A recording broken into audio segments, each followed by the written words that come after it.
అంటే మరి 1 నుంచి దరిదాపుగా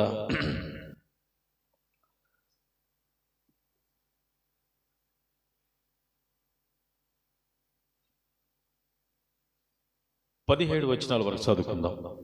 మత్తయి సువార్త 21వ అధ్యాయం 1 నుండి 17 వచనాల వరకు చదువుతారు ఎవరైనా? తరువాత యెరూషలేముకు సమీపించి ఒలీవ చెట్లు కొండ దగ్గర ఉన్న బేత్పేగుకు వచ్చినప్పుడు యేసు తన శిష్యులు ఇద్దరిని చూచి, మీ ఎదుటినున్న గ్రామంకు వెళ్ళుడి. వెళ్ళగానే కట్టబడిన ఒక గాడిదయు దానితోనున్న ఒక గాడిద పిల్లయు మీకు కనబడును. వాటిని విప్పి నా ఎద్దుకు తోలుకొని రండి. ఎవడైనను మీతో ఏమైనను అని నీడలా అవి ప్రభువునకు కావలసినవని చెప్పవలెను. వెంటనే అతడు వాటిని తోలిపెట్టినని చెప్పి వారిని పంపివేశాను. ప్రవక్తల వలన చెప్పబడినది నెరవేరినట్లు ఇది జరిగింది.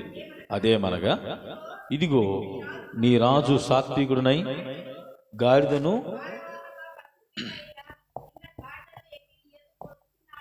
భారవాహక పసిపిల్ల అయిన చిన్న గాడిదనెక్కి నెదుకు వచ్చున్నాడని సియోను కుమారుతో చెప్పుడి అనునది. శిష్యులు వెళ్ళి యేసు తమకు ఆజ్ఞాపించిన ప్రకారం చేసి ఆ గాడిదను దాని పిల్లను తోలుకొని వచ్చి వాటి మీద తమ బట్టలు వేయగా ఆయన బట్టల మీద కూర్చుండెను. జనసమూహంలోనూ అనేకులు తమ బట్టలు దారి పొడుగున పరిచిరి. కొందరు చెట్ల కొమ్మలు నరికి దారి పొడుగున పరిచిరి. జనసమూహములలో ఆయనకు ముందు వెలుచుండిన వారును వెనుక వచ్చుచుండి వారును, దావీదు కుమారునికి జయము, ప్రభుపేట వచ్చేవాడు స్తుతింపబడునుగాక, సర్వోన్నతమైన స్థలములో జయము అని కేకలు వేచుండిరి. ఆయన యెరూషలేములోనికి వచ్చినప్పుడు పట్టణమంతయు ఈయన ఎవరో అని కలవరపడి జనసమూహము ఈయన గలిలయలోని నజరేతు వాడకు ప్రవక్త అయిన యేసు అని చెప్పింది. యేసు దేవాలయంలో ప్రవేశించి క్రయ విక్రములు చేయవానందరిని వెలగొట్టి రూకులు మార్చి వారి బలలను గువ్వలను వారి పీఠములను పడద్రోసి నా మందిరము ప్రార్థనా మందిరం అనబడును అని వ్రాయబడినది. అయితే మీరు దానిని దొంగలుగా చేసేడు వారనేను. గుడ్డివారును కుంటివారును దేవాలయంలో ఆయన ఎదుకు రాగా ఆయన వారిని స్వస్థపరిచాను. కాగా ప్రధాన యాజకులను శాస్త్రులను ఆయన చేసిన వింతలను, దావీదు కుమారునికి జయము అని దేవాలయంలో కేకలు వేచున్న చిన్నపిల్లలను చూచి కోపముతో మండిపడి, మీరు చెప్పుచున్నది వినుచున్నావా అని ఆయన అడిగిరి. అందుకు యేసు, వినుచున్నాను. బాలుర యొక్కయు చంటి పిల్లల యొక్కయు నోట స్తోత్రం సిద్ధింపజేసితివి అను మాట మీరెన్నడూ చదవలేదని వారితో చెప్పి వారిని విడిచి పట్టణంలో నుండి బయలుదేరి బేతనీకి వెళ్ళి అక్కడ బస చేసాను. మంచిది. ఇప్పుడు ఈ చదవబడిన వాక్యాన్ని మనం గమనిస్తే బాగా అర్థం చేసుకోండి. ఇప్పుడు క్రైస్తవ ప్రపంచం అంతా ఈ రోజున పామ్ సండే లేదా మట్టల ఆదివారం అని అంటాం కదా, మట్టల ఆదివారం జరుపుకుంటారు. సహజంగా మన చిన్నతనం నుంచి కూడా మనం చూస్తూ ఉన్నాం. మట్టల ఆదివారం అంటే మరి ఇక్కడ మనం ఈత మట్టలు కొట్టుకొచ్చి వాటికి పూలు ఏం చెప్పండి అల్లి వాటిని తీసుకుని చర్చిలకు తీసుకొచ్చేవారు. ఇది ఎలాగైనా చేయాలి, ఎందుకు చేయాలి అనే విషయాల్ని, తర్వాత అసలు ఈ యొక్క మట్టలాదివారం మనకి ఏం నేర్పిస్తుంది అనే విషయాల్ని త్వరగా మరి సమయాన్ని బట్టి నేను త్వరగా దేవుని మాటలు మీకు అందించాలని నేను ఆశిస్తున్నాను. 3 సంఘటనలు, 3 విషయాల్ని ఈ జరిగిన సంఘటనల నుంచి 3 విషయాల్ని నేను మీతో పంచుకోవాలని ఆశిస్తున్నాను. మట్టల ఆదివారం అనేది బాగా గమనించిన పిల్లరా, మట్టల ఆదివారం జరపాలనేది ఇది ఆజ్ఞ కాదు. మీరు వింటున్నారా? అర్థం చేసుకుంటున్నారా? ఏం చెప్పాను నేను ఇప్పుడు? బైబిల్లో ఎక్కడ కూడా ఇది ఆజ్ఞగా చెప్పబడలేదు. మట్టల ఆదివారం చేయాలని ఆజ్ఞగా చెప్పబడలేదు. బాగా గుర్తించండి. రెండవది, ఇది ఒక ఆచారం. ఏంటండి? ఇది ఒక ఆచారం. అయితే ఈ ఆచారం అనగానే మనం ఆచారాలు పాటించకూడదు కదా అని మనం అనుకుంటాం.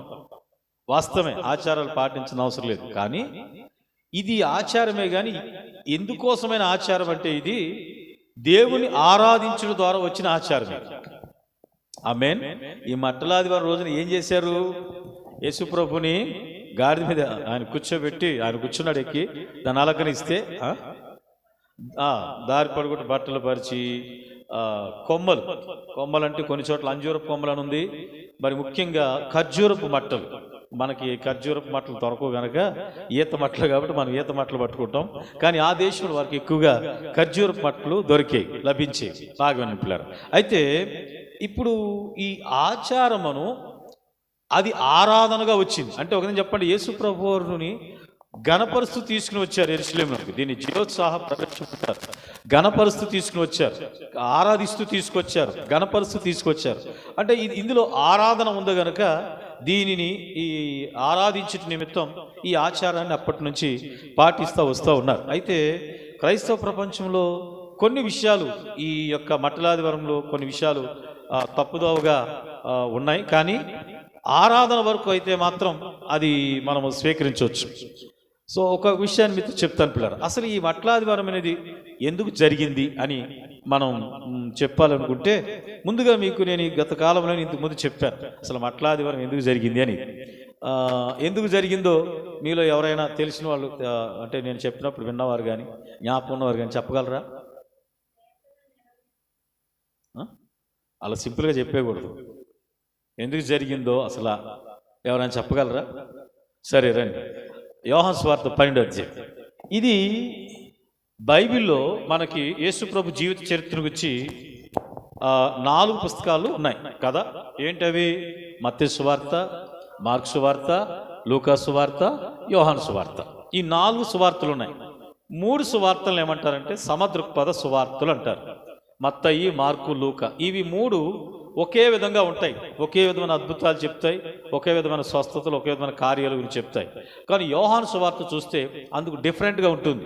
ఈ 3 సువార్తికులు రాయినటువంటి మరి సుమారు 8 అద్భుతాలను, మరి 13 కొన్ని ఉపమానాలను, ప్రసంగాలను యోహాను రాయటం జరుగుతుంది. సరే, ఈ కనిపించినప్పటికీ కూడా ఈ నలుగురు సువార్తికులు కూడా ఈ యొక్క సంఘటనని లిఖితం చేశారు దేవుని వాక్యంలో. అది మత్తయి సువార్త 21వ అధ్యాయం ఉంటుంది. అలాగనే మార్కు సువార్త 12వ అధ్యాయం 11-12 అధ్యాయాలు ఉంటుంది. అలాగనే లూకా సువార్త 19వ అధ్యాయం ఉంటుంది. యోహాను సువార్త 12వ అధ్యాయంలో ఉంటుంది. బాగా వినండి. ఈ విషయాలు మనం గమనిస్తే ఈ 4 చోట్ల కూడా ఇది లిఖించబడిందంటే ఇది కొంచెం ప్రాముఖ్యమైనదనే విషయాన్ని మనం గుర్తించాలి. ఈ మట్టలాదివారం అనేది ఎందు నిమిత్తం ఎలాగన జరిగింది, దాని మూలాలు ఏంటి అని మనం గమనిస్తే పిల్లరా, యోహాను సువార్త 12వ అధ్యాయానికి వచ్చినట్లయితే అక్కడ మనం చదువుదాం, గమనించండి. 11వ అధ్యాయంలో మీ అందరూ తెలుసు, 11వ అధ్యాయంలో యేసు ప్రభువారు లాజరుని బ్రతికించాడు. అవునమ్మా, చనిపోయిన లాజర్ని బ్రతికించాడు. ఇప్పుడు లాజరు బ్రతికిన తర్వాత ఇప్పుడు బేతనయ్య, బేత్పేగే ఈ 2 గ్రామాలు జట్ట గ్రామాలు అంటారు వీటిని. ఇవి యెరూషలేముకి సమీపంగా జస్ట్ 2 కిలోమీటర్ల దూరంలో ఇవి ఉంటాయి. ఇప్పుడు యెరూషలేము వెళ్ళాలన్నా ఈ మార్గాల గుండా వారు వెళ్లాల్సి వచ్చేది. యేసు ప్రభు కూడా అదే మార్గం గుండా వెళ్ళేవారు. గమనించిన పిల్లరా, అప్పటికే యేసు ప్రభు వారు 2 సార్లు యెరూషలేముకి వెళ్ళాడు. ఇది 3వసారి యెరూషలేముకి వెళ్ళడం. గమనించండి. అయితే ఇప్పుడు 12వ అధ్యాయానికి వద్దాం. ఎందుకు జరిగింది అసలు అనే విషయాన్ని మనం చూద్దాం. 12వ అధ్యాయం యోహాను సువార్త చూడండి, మొదటి వచనం చూడండి. కాబట్టి యేసు తాను మృతుల్లో నుండి లేపిన లాజరు ఉన్న బేతనియకు పస్కా పండుగకు 6 దినముల ముందుగా వచ్చెను. అక్కడ వారు ఆయనకు విందు చేసి. అంటే అది ఏ దినాలంటే పిల్లారా, పస్కా పండుగ దినాలు. సో పస్కా పండుగ దినాలు సహజంగా యూదులందరూ కూడా ఏం చేస్తారు, పస్కా పండుగ జరుపుకోవడానికి వారు ఎక్కడున్నా సరే యెరూషలేములోకి వస్తారు. బాగానండి. ఒకవేళ యెరూషలేము యొక్క జనాభా 5 లక్షల మంది ప్రజలైతే ఆ పండుగ రోజున మరి పస్కా పండుగ అనేది ఎందుకు వచ్చిందంటే మనకు తెలుసు, ఇజ్రాయేలీలు ఐగుప్తులోంచి విడుదల పొంది వస్తున్నప్పుడు గొర్రెపిల్ల రక్తమును నిలువు ద్వారాయిగా అక్కడ కాపాడబడిన విధానం, రక్షించబడిన విమోచించబడిన విధానాన్ని బట్టి దాన్ని జ్ఞాపకం చేసుకుంటూ దేవుడు ఏం చెప్పాడు చెప్పండి, మీ తరతరాల వారు కూడా ఈ పస్కా పండుగను మీరు ఆచరించాలని చెప్పాడు. సో ఇప్పుడు వీరు అది పస్కా పండుగ దినాలు. ఈ పస్కా పండుగ దినాల్లో యేసు ప్రభువు బేతనీయకు వచ్చాడు. అక్కడ లాజర్ని బ్రతికించడం అనేది మనకు కనబడుతుంది. తదనంతరం ఆ కుటుంబస్తులు ఏం చేశారంటే వారు విందు చేశారు. ఆ విందులో ఆయన పాలు పొందాడు పిల్లరా.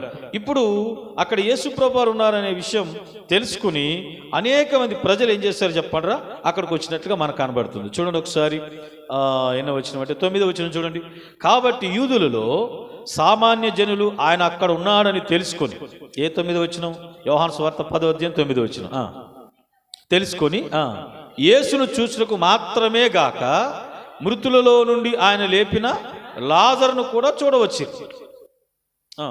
సో అతన్ని బట్టి యూదులు అనేకులు తమ వారిని విడిచి యేసునందు విశ్వాసముంచిరి గనుక ప్రధాన యాజకులు లాజరును కూడా చంపన ఆలోచన చేసిరి.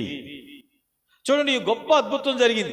సమాధి చేయబడినటువంటి వాడు బ్రతికి రావడం చూసినటువంటి ప్రజలందరూ, సామాన్య ప్రజలందరూ ఏమనుకున్నారంటే ఏ కష్టంలోనైనా, ఏ సమస్య వచ్చినా, ఏ పరిస్థితి వచ్చినా ఈయనే మనల్ని కాపాడగలిగిన వాడు, హల్లెలూయా, ప్రభుత్వం వాడు అని సమవాన్ని అంటే అక్కడ ప్రధాన యాజకుల్ని, మతాధికారులు తమ మతాన్ని విడిచిపెట్టేసి ఏం చేస్తారు చెప్పండి, యేసు ఇచ్చారంట, యేసు ప్రభుని విశ్వసించారంట. అందుకే యేసు ప్రభునే కాకుండా యేసు ప్రభు మరి మృతుల్లోంచి బ్రతికించిన లాజరు కూడా వాళ్ళు చంపాలని ఆలోచన కలిగి ఉన్నారట. సరే, ఏది ఏమైనా ఈ అధ్యాయం మనకి కిందకి చదువుకుంటూ వస్తే మనకేం కనపడుతుంది చెప్పండిరా, ఈ పండుగను ఆచరించడానికే యేసు ప్రభు కూడా యెరూషలేములోనికి రావడం జరుగుతుంది. పస్కా పండుగను ఆచరించడం కొరకు రావడం జరుగుతుంది. అయితే ఈ సామాన్య జనులందరూ బేతనియాలో మరి లాజరు బ్రతికించిన అద్భుతాన్ని చూసినటువంటి వారు ఆ కుటుంబం దగ్గరికి అందరు యేసు ఉన్నాడని, అలాగని యేసును సమాధిలోంచి వచ్చిన లాజరును కూడా చూడడానికి గాను చాలా జనసమూహం అక్కడికి వచ్చారు కదా. ఈ సిచ్యువేషన్ అనుసరించి యేసు ప్రభు ఏం చేస్తున్నాడు ఆయనకు తెలుసు కనుక లేఖనాలు నెరవేర్పు జరుగు నిమిత్తం ఏం చేస్తున్నాడంటే పిల్లరా, ఇప్పుడు రండి మళ్ళా మత్తయి సువార్త 21వ అధ్యాయంలోకి రండి. మత్తయి సువార్త 21వ అధ్యాయంలోకి వస్తే అక్కడ మనకి ఎలా ఇది ప్రారంభమైంది అసలు అనేది మనకు అర్థమవుతుంది. చూడండి ఒకసారి 21వ అధ్యాయం 2వ వచనం నుంచి చూడండి. మీ ఎదుటనున్న గ్రామమునకు శిష్యుల్ని పిలిచి, 2 శిష్యుల్ని పిలిచి యేసు ప్రభు ఏం చెప్తున్నాడు, మీ ఎదుటనున్న గ్రామానికి వెళ్ళగానే కట్టబడిన ఒక గాడిదయు దానితో ఉన్న ఒక గాడిద పిల్ల మీకు కనబడును, వాటిని విప్పి నా ఎదుగు తోలుకు రండి అని చెప్పాడు. ఎవడైనా మీతో ఏమైనా అనేడలా అవి ప్రభునకు కావలసిందని చెప్పవలను. వెంటనే అతడు వాటిని తోలిపెట్టినని చెప్పి వారిని పంపివేశాను. 4వ వచనం ప్రాముఖ్యంగా చదివించాలని చెప్తున్నాను. ప్రవక్తలు చెప్పబడినది నెరవేరినట్లు ఇది జరిగెను. హల్లెలూయా. ఈ మట్టలాదివారం అనేది ఏదో యాక్సిడెంటల్గా అనుకోకుండా జరిగిన కార్యం కాదు. ఇది ముందుగానే ప్రవక్తలు ప్రవచించారు పిల్లలు. ఆ ప్రవక్తలు ప్రవచన నెరవేర్పు కార్యాన్ని యేసు ప్రభు జరిగిస్తున్నారు. ఈ ప్రవచనం ఎక్కడ ఉంటుంది అంటే పిల్లరా, మరి యెషయా గ్రంథము జకర్యా 9:9లోను, యెషయా గ్రంథము మరి 56:11 వచనంలో ఉంటుంది. 56:11 అనుకుంటా వచనంలో ఉంటుంది. సరే, ఈ ప్రవచనాల యొక్క నెరవేర్పుని యేసయ్య చేయటం కోసం ఏం చేశాడు చెప్పండిరా, గాడిద పిల్లను తీసుకురమ్మని చెప్పి ప్రవక్తలు ప్రవచనాల యొక్క నెరవేర్పు జరగడం కోసం ఆ జనసమూహం వచ్చిన తర్వాత ఆ పస్కా పండుగలో ఆయన వెళ్ళబోతున్నాడు. పస్కా పండుగ కొరకు ఆ పస్కా పండుగలోనే ఆయనే ఒక పస్కా పశువులాగా, బలి పశువులాగా, గొర్రె పిల్లలాగా ఆయన బలి కాబోతున్నాడు కనుక ఈ ప్రవచన నెరవేర్పు కోసం ఏం చేశాడంటే ఈ కార్యాన్ని ఆయన ప్రారంభించాడు. ఇప్పుడు చెప్పండి, గాడిదని తీసుకురామంది ఎవరు? యేసుప్రభు అయినా కాదా? ఏమ్మా, గాడిదని యేసుప్రభు తీసుకురామన్నాడా? వాళ్ళు ఎవరన్నా తీసుకొచ్చారా? ప్రజలు యేసయ్య చెప్పాడు కదా తీసుకురమ్మని, వాళ్ళు తీసుకొచ్చారు కదా. వాళ్ళు దాన్ని సిద్ధపరిచారు, అంటే వారి బట్టలు పరిచి అలంకరించారు. ఇప్పుడు దానిపైన యేసుప్రభు కూర్చున్నాడు. గమనించండి, ఇది ఒక విధంగా చెప్పాలంటే ఊరేగింపు అనుకోవచ్చు. ఏమనాలండి చెప్పండి, ఇదేంటిది? ఇది ఒక ఊరేగింపు. మీకు తెలుసు, గొర్రెని బలర్పించడానికి తీసుకెళ్ళేటప్పుడు ఎలా తీసుకెళ్తారు? ఊరేగింపుగానే తీసుకెళ్తారు కదా. గొర్రెలు కానీ మేకలు కానీ బలర్పించడానికి తీసుకెళ్ళినప్పుడు ఊరేగింపుగా తీసుకెళ్ళినట్టుగానే ప్రస్తుతానికి యేసుప్రభువుని కూడా అలాగన ఊరేగింపుగా తీసుకెళ్తా ఉన్నారు. చూడండి పిల్లలు, ఈ ఊరేగింపులోంచి మొదటగా మనం తెలుసుకోవాల్సిన విషయం ఏంటంటే, గమనించండి, ప్రభువుని గణపరుస్తున్నారు వారు. ఆయనను వారిని రక్షించగలిగిన, వారిని కాపాడగలిగిన, వారికి సహాయం చేయగలిగిన ప్రభు ఎవరో తెలుసుకున్నారు. ఎలా తెలుసుకున్నారు? సమాధిలో నుంచి సజీవునిగా మరి దేవుడు లాజరును బ్రతికించాడు కనుక అది చూసి మమ్మల్ని విమోచించగలిగినవాడు, మమ్మల్ని రక్షించగలిగినవాడు, మమ్మల్ని కాపాడగలిగినవాడు, మమ్మల్ని ఆదుకోగలిగినవాడు ఈయనే అని చెప్పి ఆయన నమ్మి ఏం చేస్తున్నారు చెప్పండి. ఇప్పుడు ఆ ప్రభువును గణపరచడం ప్రారంభించారు. ఎలా గణపరుస్తున్నారు చూడండి పిల్లలు. ఎలా గణపరిచారంటే అక్కడ కొన్ని విషయాలు ఉన్నాయి, ఆ మాట చెప్పి నేను ముందుకెళ్తాను. ఒకటి ఏం చేశారు చెప్పండి. యేసు ప్రభు వెళ్ళి గాడిదని తీసుకురామన్నాడు కదా. గాడిదని తీసుకురామంటే వెళ్ళిపోయి తోలుకొచ్చి, కట్టుబడి ఉన్న గాడిదది, దాన్ని తోలుకొచ్చేస్తుంటే ఊరుకుంటారు యజమానులు? ఊరుకోరు. కాబట్టి వాళ్ళు అడిగితే ఏం చెప్పమన్నాడు? ఇది ప్రభువునకు కావలసి ఉన్నది అని చెప్పమన్నాడు. అంతే. చూడండి, ఇది ప్రభువునకు కావలసిందనగానే వాళ్ళు పంపించారండి. హల్లెలూయా. వాళ్ళు అడ్డుకోలేదు. దాన్ని దేవునికి కావాలంటే ఇచ్చి పంపించారు. ఒకటి. రెండవది, దాన్ని తీసుకొచ్చిన తర్వాత ఆ గాడిదల మీద ఏం చేశారు చెప్పండిరా? తమ వస్త్రాలతో వాటిని అలంకరించారు. అలంకరించిన తర్వాత యేసు ప్రభువు కూర్చున్నారు. మూడవది ఏం చేశారు చెప్పమంటారా? దారి పొడుగుతా వారి వస్త్రాలు ఏం చేశారు చెప్పండి? పరిచారు. అవునా కదా? రైట్. నాలుగవది ఏం చేశారు చెప్పంటారా? చెట్ల కొమ్మలు నరుకొచ్చారు. ఏ చెట్లవి? ఖర్జూరపు మట్టలు నరుకుని వచ్చి మరి దారి పొడుగుతూ పరిచారు. ఇంకా చెప్పాలంటే ముందు వెళుతున్నవారు, వెనక వెళుతున్నవారు. ఆ మాటలు మనకి స్పష్టంగా కనబడతాయి మత్తయి సువార్తలో. చూడండి ఏముంది అక్కడ? 9వ వచనం. జనసమూహంలో ఆయన ముందు వెలుచుని వారును వెనక వచ్చుచుని వారును దావీదు కుమారునికి జయము, ప్రభుపేట వచ్చేవాడు స్తుతింపను గాక, సర్వోన్నతమైన స్థలంలో జయమని ఏం చేశారు చెప్పండి? కేకలు వేయుచుండి. ప్రజలు కేకలు వేస్తా ఉన్నారు. అంటే ఇక్కడ చాలా జరుగుతుంది. చూడండి పిల్లలు, దేవుణ్ణి గణపరిచి నిమిత్తం ఒకరు గాడిదనిచ్చారు, కొందరు తమ బట్టలు పరిచారు, మరికొందరు బట్టలు అలంకరించారు, మరికొందరు ఖర్జూరపు మట్టలు తీసుకొచ్చి పరిచారు, మరికొందరు ఏం చేశారు చెప్పండి? వెనక ఉండి ముందు ఉండి ఏం చేశారంటే దావీదు కుమారునికి జయమని చెప్పి కేకలు వేస్తూ చెప్పారు. ఇవన్నీ జరుగుతుంటే యేసు ప్రభువారు వారిని అడ్డుకున్నాడా? ఎవరినైనా ఈ విధంగా చేయొద్దు, ఇలా చేయకూడదు అని అన్నాడా? చెప్పండి అమ్మా, అన్నాడా? కొంచెం మీరు జాగ్రత్తగా ఉన్నారు ఈరోజు. అనలేదు కదా. ఆయనను గణపరచు నిమిత్తం, ఆయనను హెచ్చించు నిమిత్తం, ఆయనను ఆరాధించు నిమిత్తం వీళ్ళు ఎవరు ఏది చేస్తున్నా కూడా యేసు ప్రభు అది వద్దు అని చెప్పలేదు. చెప్పాడా? చెప్పలేదు. కానీ మన క్రైస్తవంలో ఉన్న సమస్య ఏంటంటే మనకి రకరకాలైన డినామినేషన్లు, రకరకాలైన సిద్ధాంతాలు ఉండటం వల్ల ఏం చేస్తారు చెప్పండి? ఆరాధన అంటే ఇలాగనే చేయాలని కొంతమంది ఆలోచించండి.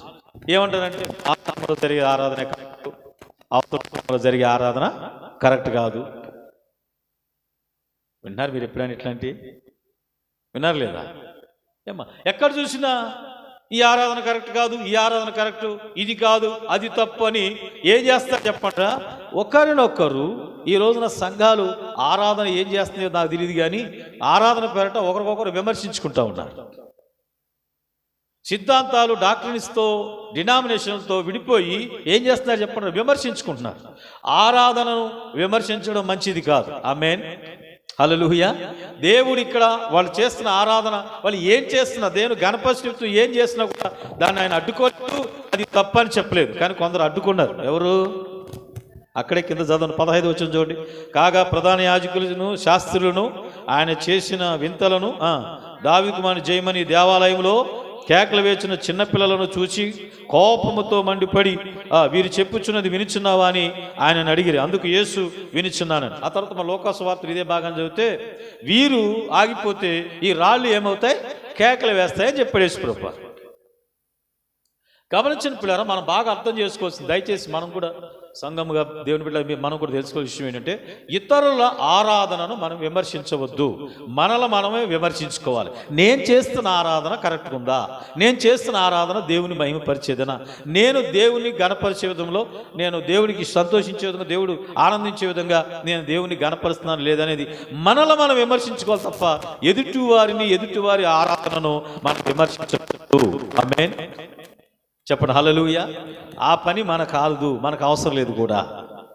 ఏమో ఒకవేళ వాళ్ళు నిజంగానే హృదయపూర్వకంగా దేవుని ఆరాధిస్తూ ఉంటే అటువంటి ఆరాధన మనం విమర్శిస్తే అది మనకు ఆశీర్వాదకరమైంది కాదు.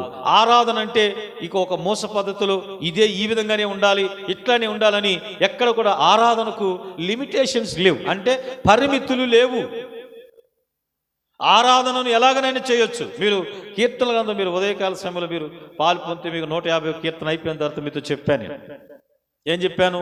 కీర్తనలు రచించినటువంటి కీర్తనకారులు రకరకాలైన సిచ్యువేషన్లో రకరకాలైన అనుభవాల నుంచి వారు ఆ పాటలు పాడి దేవుని కనపరిచారు. కొంతమంది సంతోషంతో పాటలు రాసి దాన్ని కనపరిచారు, కొంతమంది దుఃఖంలో ఉండి పాటలు రాసి దేవుని కనపరిచారు, కొంతమంది కన్నీళ్లు పెట్టుకుంటూ పాటలు, కొంతమంది శత్రువులు తరుముతున్నప్పుడు పాటలు రాసి కనపరిచారు. రకరకాలైనటువంటి సిచ్యువేషన్లో వారు ఆ పాటలు రాసి దేవుని కనపరిచారు. దేవుడు వద్దని లేదు. మనమందరం కూడా ఎమోషన్స్ కలిగిన వాళ్ళం, భావోద్రేకాలు కలిగిన వాళ్ళం. దేవుడు మనకి కొన్ని భావోద్రేకాలు ఇచ్చాడు. మనము దుఃఖపడతాం, నవ్వుతాం, ఆనందిస్తాం, సంతోషపడతాం, కోపపడతాం, ఇలాంటివన్నీ మనకు ఉన్నాయి. బాగా గుర్తించిన పిల్లరా. కాకపోతే ఇవన్నీ ఈ యొక్క అనుభవాలు, ఈ యొక్క ఎమోషన్స్ అన్ని, భావోద్రేకాలన్నీ ఎలా ఉంటాయంటే అప్పుడు మనం ఉన్న సిచ్యువేషన్ బట్టి ఉంటాం. సార్ ఇప్పుడు మనం ఇక్కడ ఇంతమంది కూర్చున్నాం, ఎవరి హృదయంలో సమాధానంగా ఉన్నారు, నెమ్మదిగా ఉన్నారో తెలీదు, సంతోషంగా ఉన్నారో, ఎవరు దుఃఖంలో వచ్చి కూర్చున్నారో తెలీదు, ఎవరు ఏ సమస్యలు ఉన్నారో తెలియదు. ఇప్పుడు ఆరాధన చేయండి అని ఆరాధన చేస్తున్నాం అనుకోండి, కొంచెం మంచి పర్లేదు బాగానే ఉన్నవాడు మంచిగానే ఆరాధన సంతోషం చేయొచ్చు. ఒకవేళ కష్టంలోనో ఇంట్లోనో బాధలోనో ఏదో ఉండి అతను సరిగా ఆ బాధలో ఇప్పుడు ఏ ఆరాధన కరెక్ట్ అందాం, ఏది తప్పు అందాం? ఈయన ఉద్యోగంగా ఎగురుతున్నాడు కాబట్టి ఈయనది కరెక్టు, ఆయన అక్కడ మూల నుండి ఏడుస్తున్నాడు కాబట్టి ఆయన కరెక్ట్ కాదు, ఇలా చెప్తామా? ఇవి మనం నిర్దేశించేది కాదు. జాగ్రత్తగా నాకు అర్థం చేసుకోవాలి. ఈ రోజున వాక్యమును ప్రక్కన పెట్టేసి సిద్ధాంతాలకో, డినామినేషన్కో సంఘాలు ఒకరినొకరు విమర్శించుకుని మీ ఆరాధన కరెక్ట్ కాదు, మా ఆరాధన కరెక్ట్, మీది తప్పు, మాది రైటు, ఇలాంటి వాదోపవాదాలతో విమర్శించుకుంటున్నారు. కానీ సరి అయినటువంటి నిజమైన ఆరాధన, నిజంగా దేవుని గణపరచుకోవటం, నేనేం చేస్తాను అనేది ఆలోచించట్లేదు, తమను తాము విమర్శించుకోవట్లేదు. బాగా వినాలి పిల్లలు, అర్థం చేసుకున్నాను. ఒకవేళ నేను అంటాను, అందుకని చూడండి ఆరాధన విషయంలో చాలా జాగ్రత్త మనం ఉండాలి. నేను అప్పుడు కూడా చెప్పాను మీకు, ఏంటంటే గమనించండి, దావీదు మందసం ఎదుట, ప్రత్యక్ష గుడారం ఎదుట ఏం చేస్తున్నాడు చెప్పండి? నాట్యం ఆడుతూ దేవుని ఆరాధన చేస్తున్నాడు. అతని భార్యనే మీకాలు, ఎవరో చెప్పండి, సౌలు కుమార్తె. సౌలు స్వభావమే ఆమెలో ఉంది, ఆత్మీయత లేదు. ఆత్మీయత లేనివాడు ఎదుటివారి యొక్క ఆరాధనలు విమర్శిస్తూ కూర్చుంటాడు. ఈమె అతని భార్య, దావీదు భార్య. రాజు మందసం ఎదుట ఆరాధన చేస్తుంటే తన భార్య కూడా వెళ్ళి దేవుని గణపరచాలి, ఆరాధించాలి. కానీ ఆమె 3 అంతస్తుల బిల్డింగ్ మీద ఉండి కిటికీలోంచి చూస్తూ ఏం చేసింది చెప్పండి? దేవుని కాదు విమర్శించింది, ఆరాధిస్తున్న దావీదుని, తన సొంత భర్తనే ఎక్కడ చెప్పండి? మనస్సులో విమర్శించిందట, బయటకు కూడా కాదు, హీనపరిచిందట. ఆ ఆరాధన తక్కువ చేసి మాట్లాడిందంట. దాని ఫలితం ఏమైంది చెప్పండి? ఆమెకి శాపం తగిలింది. ఏంటి ఆ శాపం? బిడ్డలు పుట్టారు. కనుక మరొకసారి ప్రియ సంఘమా, ఎదురు సంఘాల నుంచి మనకు అవసరం లేదు. ఎవరు మనల్ని విమర్శించినా పర్వాలేదు, కానీ మనం విమర్శించవద్దు. మనం విమర్శించుకునే స్థానంలో ఉందాం. ఆమేన్. ఏమైనా అర్థమైంది చెప్పింది. మళ్ళీ మనం విమర్శించుకునే స్థానంలో ఉందాం. అంతేగాని ఒకవేళ మనం ఎవరైనా విమర్శించినా పర్లా, సరే మంచిదండి, మీరు మంచి ఆరాధన చేస్తున్నారు, సంతోషం, చేయండి, మాకు తెలిసిన ఆరాధన మేము చేద్దామని తప్పించుకుందాం. ఆమేన్. హల్లెలూయా.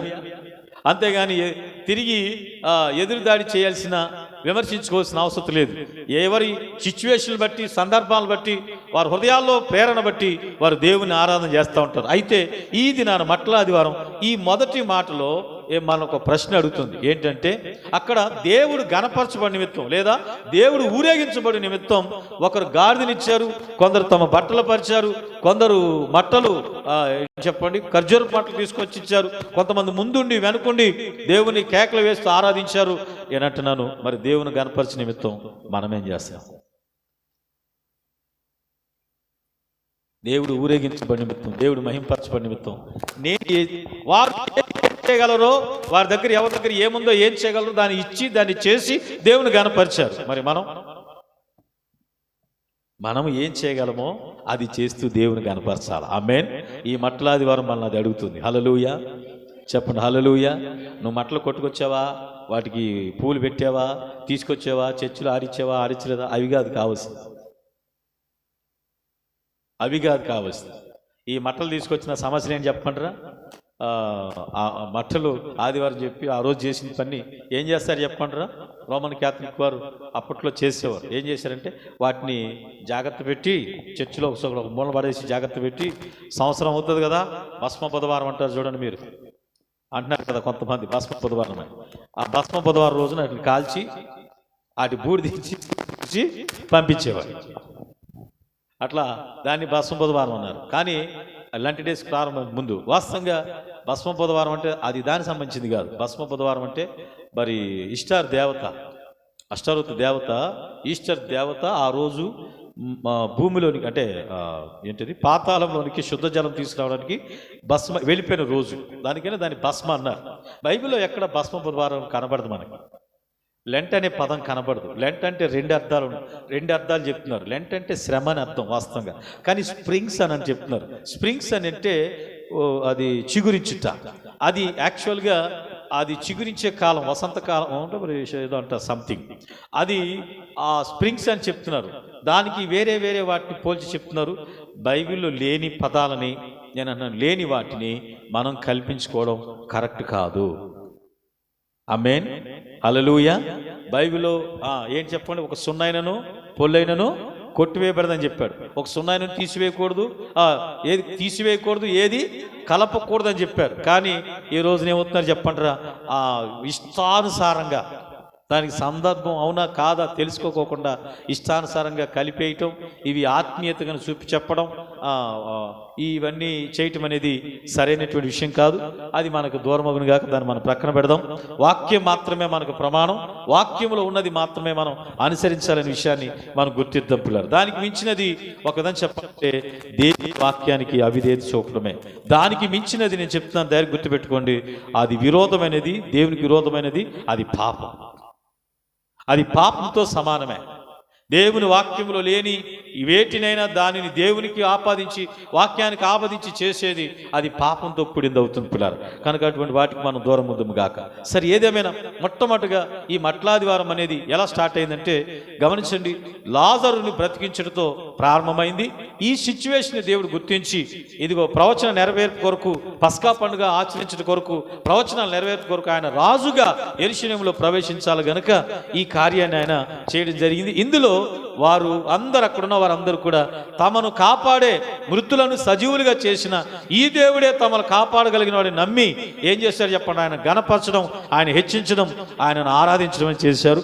దాని కొరకు పలు రకాలుగా వారు చేయగలిగిన వాటిని తీసుకొచ్చి దేవుని గణపరిచారు. మరి ఈ రోజున నేడు మనము కూడా ఈ మట్లాది మనం అడుగుతుంది, మనము దేవుని ఎలాగైనా గణపరచగలమో వాటిని చేస్తూ దేవుని గణపరచాలని మీతో చెప్తున్నాను పిల్లారా. రైట్, ఇలాగన వీరు ఊరేగింపుగా యేసు ప్రభు తీసుకుని వెళ్తూ ఉంటే జరిగిన సంఘటన ఏంటంటే, ఇప్పుడు రెండవ సంఘటనలోకి వస్తాను. ఇప్పుడు రెండవ సంఘటన చూస్తే లూకాసు వార్త 19వ అధ్యాయం 41వ వచనం. లూకాసు వార్త 19వ అధ్యాయము 41వ వచనం. నేను త్వరగా ఈ మూడు మాటలు చెప్పేసి మూడు విషయం కూడా చెప్పేసి నేను ముగిస్తాను పిల్లారా. చూడండి ఒకసారి, లూకాసు వార్త 19వ అధ్యాయం 41వ వచనం. ఆయన పట్టణమునకు సమీపించినప్పుడు దాన్ని చూచి దాని విషయమై ఏడ్చి, నీవును ఈ దినమందైనను సమాధాన సంగతులు తెలుసుకునేలా నీకెంతో మేలు గాని ఇప్పుడు అవి నీ కనులకు మరుగు చేయబడినవి. ప్రభు నిన్ను దర్శించు కాలమున నీవు ఎరుగుకుంటేవి గనుక నీ శత్రువులు నీ చుట్టూ గట్టు కట్టి ముట్టడి వేసి అన్ని ప్రక్కలు నిన్ను అరికట్టి నీలోనున్న నీ పిల్లలతో కూడా నిన్ను నేల కలిపి నీలో రాతి మీద రాయి నిలిచుండని అని దినములు వచ్చినని చెప్పాడు. రెండవ సంఘటన ఏంటంటే, వాస్తవంగా యేసు ప్రభుని గణపరుస్తూ, ఊరేగిస్తూ, కేకలు వేస్తూ, ముందు వెనక గణపరుస్తూ, ఇప్పుడు బేతనీయ నుండి ఆ గ్రామాల నుంచి ఎక్కడికి వచ్చారంట, 41 వచ్చిన మరలా ఆయన పట్టణమునకు సమీపించిన, అంటే యెరూషలేములోనికి ఇంకా వెళ్ళలేదు, పట్టణాన్ని సమీపించారు. అంటే అవుట్కట్స్ లో ఉన్నాడు, పట్టణం వెలుపల ఉన్నాడు. వెలుపల ఉండి ఆ పట్టణాన్ని చూచి ఏం చేస్తున్నాడు చెప్పంటారా? దాని విషయమై ఏం చేస్తున్నాడంటమ్మా? ఏడుస్తున్నాడు. ఇది విచిత్రంగా ఉంటుందండి. అందరూనేమో ఆయన గణపరుస్తూ ఆయన ఊరేగించుకొని తీసుకెళ్తుంటే ఆయన ఏం చేస్తున్నాడు చెప్పంటారా? ఆ పట్టణాన్ని చూసి ఏడుస్తూ ఉన్నాడు. ఆలోచించండి. కనుక ప్రజలందరేమో అక్కడ పస్కా పండుగ జరుగుతుందట, యెరూషలేములో పండుగ జరుగుతుంది, ప్రజలందరూ పండుగ జరుపుకుంటున్నారు. పట్టణం లోపల పండుగ జరుపుకుంటుంటే ఈ పట్టణం బయట ఉండి యేసు ప్రభు పండుగ జరుపుకున్న పట్టణాన్ని చూసి ఏం చేస్తున్నాడు చెప్పండి? ఏడుస్తూ ఉన్నాడు. ఎందుకని? కారణం ఏంటి? ఎందుకు ఏడుస్తున్నాడు అని మనం ఆలోచన చేస్తే ఇప్పుడు వద్దాం పిల్లాడు. జరిగిన మూడవ సంఘటన చెప్పి ముగింపులో మనం వద్దాం. చూడండి, మత్తయి సువార్త 21వ అధ్యాయం.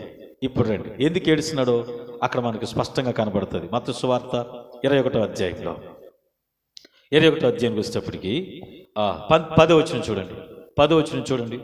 ఆయన యెరూషలేములోనికి వచ్చినప్పుడు పట్టణమంతయు ఈయన ఎవరు అని కలవరపడిను. జనసమూహము ఈయన గలిలయలోని నజరేతు వాడుగు ప్రవక్తని యేసు అని చెప్పాను. తర్వాత 12వ వచనం. యేసు దేవాలయంలో ప్రవేశించి, ఇప్పుడు ఏమన్నా ఒకసారి ఏనంటారా మళ్ళా వచ్చి చదువుదాం.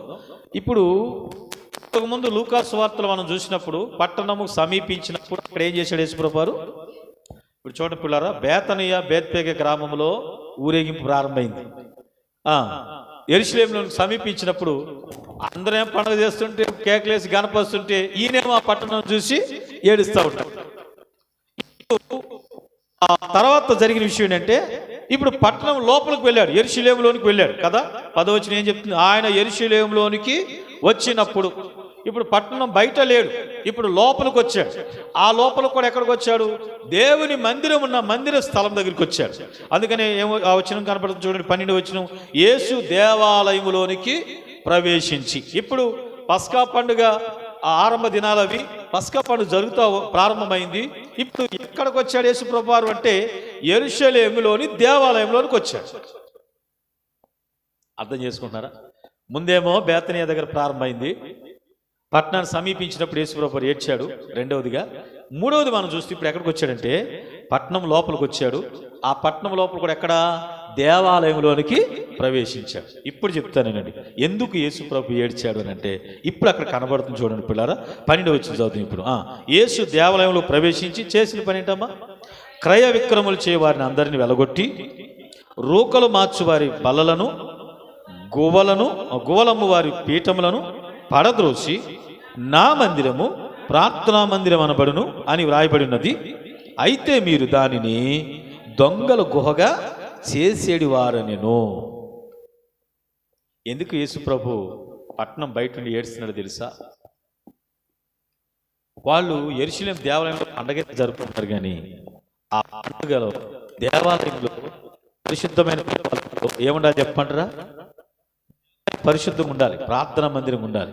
కానీ ఆ మందిరంలో ఏమున్నాయంట? క్రయ విక్రయాలు, అంటే వ్యాపారాలు. తర్వాత రూకలు మార్చువారు, తర్వాత గువ్వలు అమ్మేవాళ్ళు, బల్లలు, పీటలు, ఇవన్నీ ఉన్నాయి కదా. సో అంటే దాని అర్థం ఏంటి చెప్పంటారా? మందిరమే ఏం చేయబడి చెప్పంటారా? అపవిత్రం చేయబడింది. యేసు ప్రభు పట్టణం బయట ఉంది. ఎందుకు ఏడుస్తున్నాడంటే, పరిశుద్ధంగా ప్రార్థనా మందిరంగా ఉండవలసిన, దేవుని నివాస స్థలం ఉండవలసిన ఆ మందిరము ఏమైంది చెప్పంటారా? ఇదిగోండి ఇలాంటి వ్యాపారాలతోనూ, ఈ వ్యాపారాలు కూడా ఇలాంటి మోసపూరితమైన వ్యాపారాలు. అందుకని ఒక మాట అన్నాడు యేసు ప్రభు, ఏమని? దొంగల గుహగా చేసేడివారు. ఇది చూడండి, గుహ ఏం చెప్పాడు అక్కడ? గుహని వాడాడు. ఏంటి ఆ గుహ అంటే, ఇదివరకు కాలంలో ఉన్నట్టు దొంగలు మరి గ్రామాల్లోనికి కానీ పట్టణాల్లోనికి పోయి దొంగతనాలు చేసి కొండ గుహల్లోకి పోయి ఏం చేశారు చెప్పంటారా? అక్కడ ఎవరి భాగాలు వాళ్ళు పంచుకునేవాళ్ళంట. ఇలాంటి ప్రదేశంగా చేసేసారు మందిరాన్ని. అంటే మందిరంలోనే పరిశుద్ధత లేదు అంటే ప్రజలు ఎలాగనో చెడిపోయారో చూడండి పిల్లలు. ఈ మతాధికారులు, ఈ మత సంబంధమైనటువంటి వ్యక్తులు దేవాలయం ఏం చేశారు చెప్పంటారా? వారి యొక్క స్వార్థమైన విషయాల కోసం ఆత్మ సంబంధంగా పరిశుద్ధంగా ఉండవలసిన మందిరాన్ని ఈ రోజున ఏం చేశారు చెప్పంటారా? అపవిత్రం చేసి పారేశారు. దొంగలు గుహగా చేశారు. అంతా మోసమే, అన్యాయమే, వ్యాపారాలే. అందుకని ఈ రోజున క్రైస్తవం ఈరోజు కూడా అందుకే విమర్శించబడేది. ఆలోచించేంటి? పవిత్రమైన పరిశుద్ధమైనటువంటి మందిరాలు ఉండవలసిన స్థలాలు మోసపూరితమైనటివిగా, డబ్బు సంపాదన కోసం చేసేవిగా ఇలా మారిపోయినాయి అంటే అందుకే యేసు ప్రభువు పట్టణం బయట నుండి ఏడుస్తూ ఉన్నాడు. ప్రార్థనా మందిరంగా దేవుని నివాస స్థలం ఉండవలసినటువంటి ఆ మందిరము దొంగలుగా చేయబడిపోయింది. ఎవరున్నారండి అక్కడ? దొంగలు అంటాడు. ఏం దొంగదానం చేస్తున్నారు అక్కడ? ఏం చేస్తున్నారంటే ఎవరు సొమ్మది? ఆడ క్రయ విక్రయాలు కానీ, రోకలు మార్చడం కానీ అవన్నీ దేవుని దగ్గరికి వచ్చే సొమ్ముని దొంగలుగా వాళ్ళు దోచుకుంటున్నారట. ఆలోచిస్తున్నారా? ఇలాంటి సిచ్యువేషన్ని దీన్ని బట్టి ఏం జరగబోతుంది చెప్పండిరా?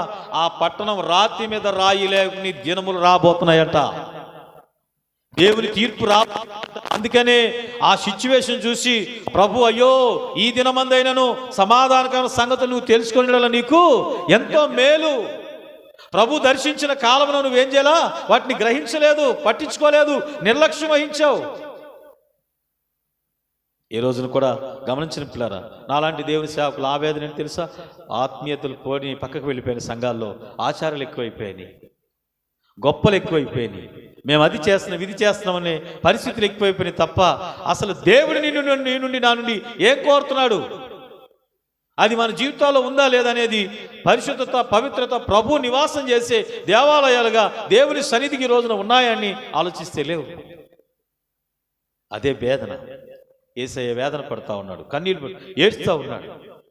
మందిరమే అలాంటి పరిస్థితిలో ఉందంటే ప్రజలు ఎలాగైనా చెడిపోయి ఉంటారో ఆలోచించండి, గమనించండి. అందుకనే ఆ పట్టణం మీదకి ఏం రాబోతుందంట? తీర్పు రాబోతుంది. ఇదిగో పిల్లలను కూడా చంపేసేటువంటి పరిస్థితులు, శత్రువు వచ్చి ఆ పట్టణాన్ని నాశనం చేసే పరిస్థితులు రాబోతున్నాయి. అది చూసి ఆ భయంకరమైనటువంటి నాశనాన్ని చూసి యేసు ప్రభు ఏం చేస్తున్నాడంటే అటువంటి స్థితి నుంచి ఆ పట్టణం తప్పించబడాలని ఏడుస్తున్నాడంట. ఈ పగటి వేళ గమనించిన పిల్లరా, పండుగలు అయితే జరుగుతున్నాయి, ఆరాధనలు అయితే జరుగుతున్నాయి, కానీ సంఘాలు ఎలా ఉన్నాయి, సేవలు ఎలా ఉన్నాయి, మందిరాలు ఎలా ఉన్నాయి, మనుషులు ఎలా ఉన్నారు పరీక్షించుకుందాం ఒకసారి.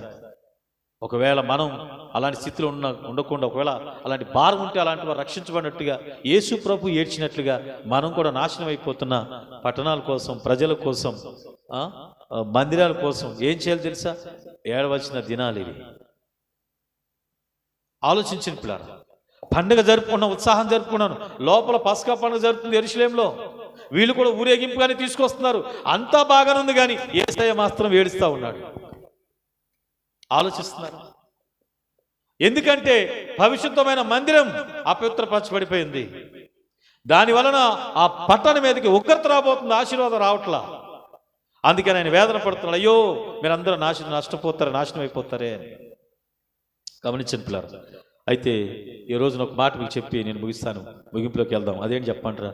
ఈ మందిరం కట్టబడినటువంటి మందిరాలు కాదు కానీ, గోడలతో కట్టిన మందిరాలు కాదు కానీ, ఇప్పుడు శుద్ధి చేయబడవలసింది. యేసు ప్రభు మందిరాన్ని ఏం చేస్తున్నాడు చెప్పంటారా? శుద్ధి చేస్తున్నాడు. ఆమేన్. ఏం చేస్తున్నాడమ్మా? అవన్నీ పడగొట్టి వారందరినీ తోలేసి ఇప్పుడు ఆ మందిరాన్ని ఏం చేస్తున్నాడు చెప్పండి? మందిరంగా, పరిశుద్ధ మందిరం ఉండవలసిన మందిరాన్ని ఏం చేస్తున్నాడు చెప్పండి? ఆయన శుద్ధి చేస్తా ఉన్నాడు. అందుకనే దేవాలయం శుద్ధి చేశాడు యేసు ప్రభు. ఇక్కడ ఈ మట్టలాదివారం రోజున ఏం జరుగుతుందో తెలుసా? అక్కడ దేవాలయం శుద్ధి చేయబడుతుంది. ఇప్పుడు దేవుడు మనల్ని అడుగుతున్నాడు, పిల్లరా, దేవాలయం అంటే ఈ 4 గోడలుగా కట్టబడిన బ్రహ్మాండమైనటువంటి కట్టడాలు కాదు. దేవుని వాక్యం ఏం చెప్తుందంటే మీ దేహమే దేవుని యొక్క ఆలయం.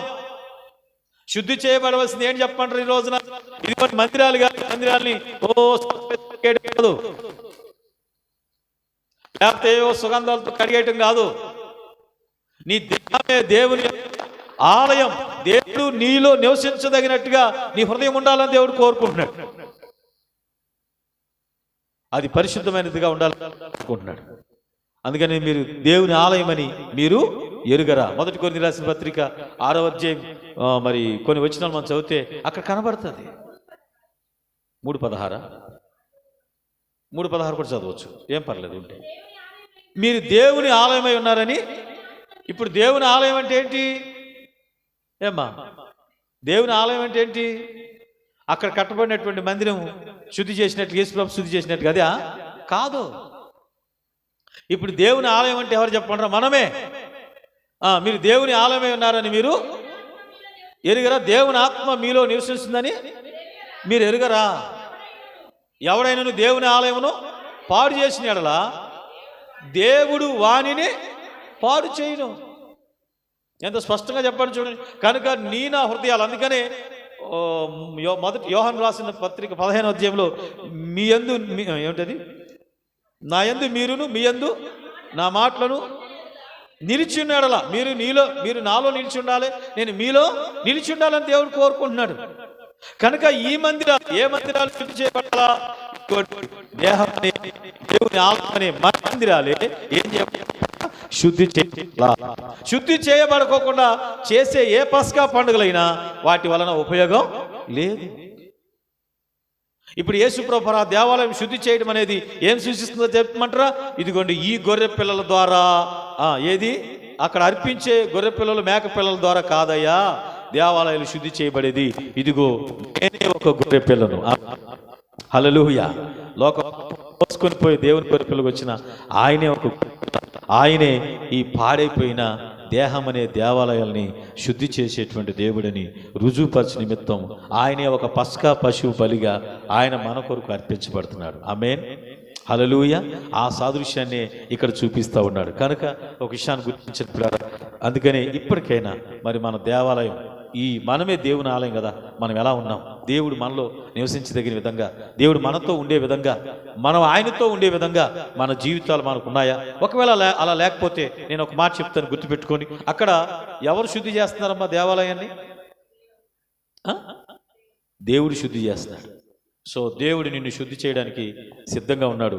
ఆయన ద్వారా తప్ప ఎవరు కూడా ఆ దేవాలయాన్ని శుద్ధి చేయలేరు. ఆమేన్. ఆయన రక్తమే మన దేవాలయాల్ని శుద్ధి చేసేది, మన హృదయాలను, మన ఆత్మలను శుద్ధి చేసేది. అందుకనే అక్కడ గమనించినప్పుడారా, ఆ దేవాలయం ఎలాగనో దేవుడు శుద్ధి చేసి ఈ రోజున ఈ మట్లాదికి వచ్చిన మనందరి ఆలయాలు కూడా మనలను ఆయనే శుద్ధి చేయనుగాక. చెప్పలేదు, ఆయనే మనం శుద్ధి చేసి దేవుడు నివసించదగినటువంటి బిడలుగా మనల్ని మలుచునుగాక. హల్లెలూయా. అటువంటి కృప పరిశుద్ధాత్మ దేవుడు మనకు అనుగ్రహించాలని కోరుకుంటున్నాను. ఏదేమైనా గుర్తుపెట్టుకోండి, ఈ 3 సంఘటనలు గుర్తుపెట్టుకోండి. నేను ఎక్కువగా పెద్ద ప్రసంగాన్ని మర్మాలని నేను చెప్పాలని భావించలేదు, కానీ మొట్టమొదటిగా యేసు ప్రభు గణపరచబడడం కోసం అక్కడ వారు చేయగలిగింది చేశారు. మరి మనం కూడా దేవుని గణపరచ నిమిత్తం, దేవుని సేవ జరుగు నిమిత్తం, దేవుడు మహింపరచబడి నిమిత్తం మనం ఏం చేయగలమో అది చేసి దేవుని గణపరచాలా. ఆమేన్. ఆ ముఖ్యమైన పాఠాన్ని నేర్చుకోండి. రెండవది, మరి పండగ జరుగుతుంటే యేసు ప్రభు ఎందుకు ఏడుస్తున్నాడు అంటే, గమనించిన పిల్లరా, యేసు ప్రభు ఎందుకు ఏడుస్తున్నాడు చెప్పండి రా? ఏం చేయబడిపోయింది చెప్పండి? అపవిత్రపరచబడిపోయింది. దేవుడు నివసించదగినటువంటి ఆలయముగా అక్కడ లేదు. అందుకనే అది శుద్ధిపరచబడాలని ఆయన వేదన పడుతున్నాడు. అంటే ఆ దేవుని మందిరం గురించి కాదండి. అక్కడ మందిరం ఏం చెప్పాడు ఆయన? 3వ దినాన ఇది పడగొట్టబడుతుంది, 3వ దినాన్ని తిరిగి కడతానన్నాడు కదా. సో అది ఆయన ఏ దేవాలయం గురించి చెప్పాడు? యెరూషలేము దేవాలయం గురించి చూసి చెప్పాడు, కానీ యెరూషలేము దేవాలయం కాదు, మన దేహం అనే దేవాలయం గురించి, ఆయన దేహం అనే దేవాలయం గురించి చెప్పాడు.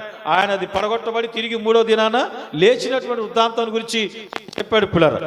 అది ఎలాగున అంటే ఎవరు శుద్ధిపరచబడాలి, ఏ దేవాలయం శుద్ధిపరచాలని కోరుతున్నాడంటే, ఇదిగో ఆయన బిడ్డలంగా మీ దేహమే దేవుని ఆలయం, మీరే దేవుని ఆలయం, మనమే శుద్ధిపరచబడాలని ఆయన కోరుతున్నాడు. ఒకవేళ ఆ శుద్ధి లేని దేవాలయం గురించి, వాటికి రాబోయే నాశనాన్ని గురించి ఏం చేస్తున్నాడు చెప్పంటారా? యేసు ప్రభు పట్టణం బయట ఉండి ఏడుస్తా ఉన్నాడు.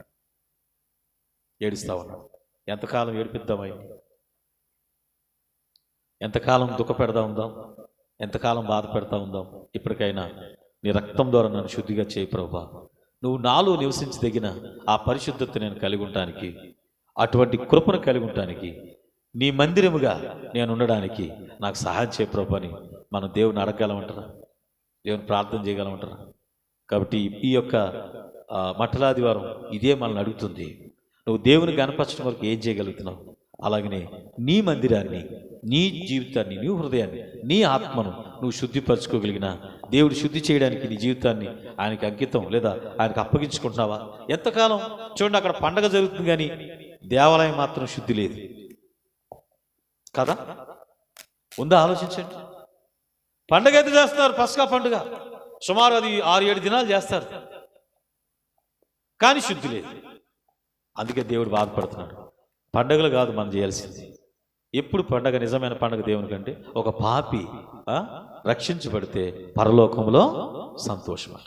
పరలోకంలో సంతోషమట. మనం పరిశుద్ధపరచబడితేనే ఆయనకు ఆనందం. కాబట్టి ఈ విషయాన్ని గుర్తించి మనలను పవిత్రపరచమని, ప్రభువా నీవు నాలో నివసించే దేవాలయంగా నేను ఉండాలి, అలాగే నన్ను సిద్ధపరచు ప్రభువా, నన్ను పవిత్రపరచు ప్రభువా, నీకు ఇష్టమైన నీ ప్రార్థన మందిరం, నువ్వు నివసించదగిన మందిరంగా నేను ఉండాలి, నాకు అలాంటి కృప ఇచ్చే ప్రభువా అని దేవుని అడుగుదాం. పీడారా ప్రార్థన చేసుకుందాం. తలలోంచినట్లయితే ప్రార్థన చేసుకుందాం. ఈ సమయంలో తలలోంచినట్లయితే ప్రార్థన చేసుకుందాం. ఈ మట్లాది రోజున పరిశుద్ధాత్మ దేవుడు మనల్ని 2 విషయాలు అడుగుతున్నాడు. ఒకటి, ఆయన ఘనపరచు నిమిత్తం నువ్వు ఏం చేస్తున్నావు? ఎలా నువ్వు ఘనపరుస్తున్నావు? ఆయన్ని ఏమిచ్చి, ఏం చేసి ఆయన ఘనపరుస్తున్నావు? అక్కడున్న వారందరూ ఒకరు గాడిదనిచ్చారు, వారు బట్టలు పరిచారు, కొమ్మలు నరుకొచ్చి పరిచారు, కేకలు వేశారు ముందు అనుకోండి. చిన్నపిల్లలు, చంటి పిల్లలు కూడా, చిన్నపిల్లలు కూడా దేవుని గానపరిచారట. మనం ఏం చేస్తున్నాం? దేవుని సన్నిధికి వచ్చేది మనం కనపరచుకోవడానికి, మనం కనపరచుకోవడానికి కాదు. మనం దేవుని సన్నిధికి వచ్చేది దేవుని కనపరచడానికి. మనం అందరం ఇక్కడికి వచ్చింది ఆయన కనపరచడానికే. ఈ మట్లాదివారం రోజున ప్రభు అడుగుతున్నాడు, ఆయన కనపరచు నిమిత్తం నువ్వేం చేస్తున్నావు, ఎలా చేస్తున్నావు? ఆరాధనను, ఇతరుల ఆరాధనను విమర్శించొద్దు దయచేసి. అది మనకి ఎన్నడూ ఆశీర్వాదకరం. ఇదే ఆరాధనని నీకెవరు చెప్పారు? ఇలాగనే ఉండాలని ఎవరు నీకు నిర్దేశించారు? ఆరాధనకు పరిమితులు లేవు, నో లిమిటేషన్స్. వాళ్ళు చెట్లు కొమ్మలు తెచ్చినా వద్దని లేదు దేవుడు, బట్టలు పరిచినా వద్దని లేదు, కేకలు వేసినా వద్దని లేదు. ఆయనను ఘనపరచు నిమిత్తం ఏం చేసినా కూడా ఆయన అడ్డుకోలేదు. నువ్వెవరు అడ్డుకోవడానికి ఆరాధనని? వారి వారి భావోద్రేకాలు, వారి వారి సిచ్యువేషన్ బట్టి దేవుని ఆరాధిస్తూ ఉంటారు. అది తప్పు పట్టకూడదు, అది మనకు ఆశీర్వాదకరం కాదు. అందుకని విమర్శించొద్దు, విమర్శించుకో, నిన్ను విమర్శించుకో. నీ ఆరాధన ఎలా ఉంది? దేవుడు ఆనందించే విధంగా నీవు ఆరాధన ఎలా ఉందో నీ ఆరాధన నువ్వు పరీక్షించుకో. నేను నిజంగా దేవుని కనపరుస్తున్నానా? నేను చేసే ఈ కార్యాల ద్వారా దేవుడు కనపరచబడుతున్నాడా?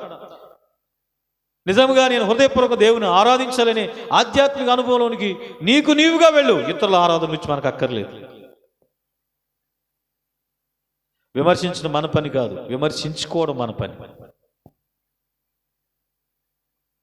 అలా విమర్శిస్తున్నావంటే నువ్వు దేవుని యొక్క వాక్యానికి విరుద్ధంగా పోతున్నావు. అది సరైనది కాదు పిల్లరా. అటువంటి స్థితి మనకు దూరం అవుతుంది గాక. రెండవది, పండుగ జరుగుతుంది కానీ ఆలయం పరిశుద్ధంగా లేదు, ప్రభువు నివసించేదిగా లేదు. అందుకే దేవుడు దాన్ని శుద్ధి చేస్తూ ఉన్నాడు. క్రయ విక్రయాలు, రోకులు మార్చడాలు, సో దొంగలు గుహగా అయిపోయింది. నైతికంగా పతనం అయిపోయారు ప్రజలు.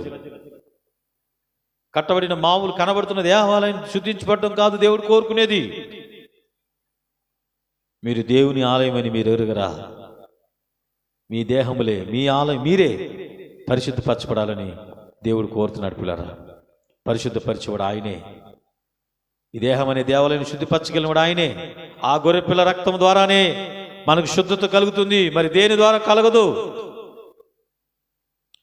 ఇదిగో రాళ్లతో కట్టబడినవి దేవాలయాలు కాదు.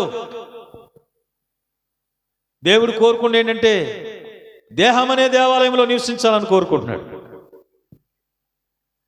ఇవన్నీ రాళ్ళతో కట్టబడి ఏదో ఒక రోజున పాడైపోతాయి, కూలిపోతాయి. కానీ ఇదిగో నిత్యము నిలిచిన ఆత్మ అనే ఆలయం కట్టబడాలని, శుద్ధిపరచబడాలని దేవుడు కోరుతున్నాడు పిల్లరా.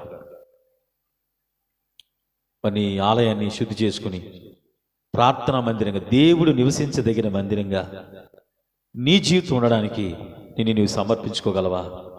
ప్రభువా, ఆ పవిత్రమైన ఆ శుద్ధమైన రక్తంతో నన్ను కడిగి నీవు నివసించదగిన ఆలయముగా నేను ఉండడానికి నన్ను రూపించు ప్రభా, నాకు సహాయం చేయి, నన్ను శుద్ధిపరచు ప్రభా అని దేవుని అడగలవా?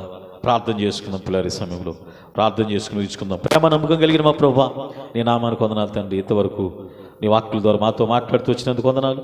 ఈ మట్లాదివారం రోజున నాయన నువ్వు ఏం అడుగుతున్నావో నాయన మాతో మీరు మాట్లాడినందుకు నీకు వందనాలు చెల్లిస్తున్నాను. ఎలాగున నేను గణపరుస్తున్నామనే విషయం, అలాగనే ఎలాగున ప్రభా మేము పరిశుద్ధపరచబడి నీవు నివసించదగిన ఆలయంగా మేము ఉన్నామనే విషయాన్ని మేము ప్రశ్నించుకుని విమర్శించుకుని ప్రభా మమ్మల్ని మేము సరిచేసుకుని అయా నీ చేత శుద్ధి చేయబడి నీ రక్తం చేత కడగబడి నువ్వు నివసించదగిన ఆలయాలుగా మేము ఉండడానికి మాకు సహాయం చేయమని వేడుకుంటూ నాయన విన్న వర్తమాన ప్రతి ఒక్క హృదయంలో ఫలింప చేయమని దయగల నీ హస్తానికి మమ్మల్ని అప్పగించుకుంటూ ఆ రోజున నిన్ను గణపరుస్తూ వచ్చారు. ఈ రోజున నీ నామాన్ని కూడా మేము గణపరుస్తూ సమస్త మహిమగత ప్రభావాలకు ఆరోపిస్తూ కూడిన ప్రతి బిడ్డని మీరు దీవించమని ఈ మట్టలాది వారు ఆశీర్వాదాలను